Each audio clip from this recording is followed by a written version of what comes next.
Gaganahan ka pa bang magpapawis sa gym kung matindi ng nagpapapawis ang nararanasan ng matinding init? Paalala po ng mga eksperto, kung mag-workout, tsempohan ang mainam na oras para rito. At ang iba pang tips sa pag-exercise sa pagtutok ni John Consulta. Sa gym na ito, abala sa pag-workout ang 33 anyos na si Rainer. Di alintana ang mainit na panahon. Hobby na rin namin to, pag-gym. Papawis din, exercise. Batid naman daw ng pamunuan ng gym ang pagtindi ng init. Kaya may mga hakbang sila na pampapresko. Talagang nagdagdag kami ng mga electric fan para doon sa ventilation. Open yung mga windows.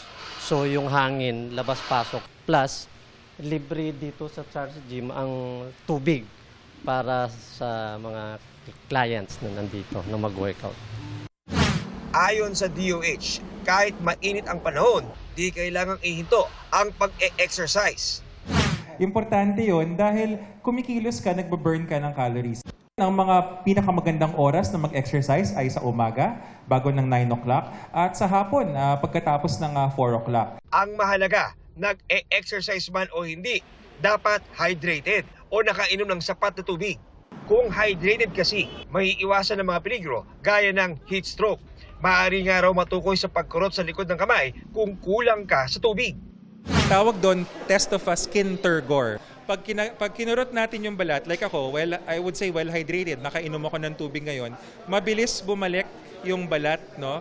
Yung ating skin turgor ay maganda. Kapag nakakita ka ng pasyente na dehydrated, tuyot na, pag ginanon mo, dahan-dahan yung balik ng balat, parang konti-konti siyang bumabalik. Ibig sabihin kasi kulang siya sa tubig.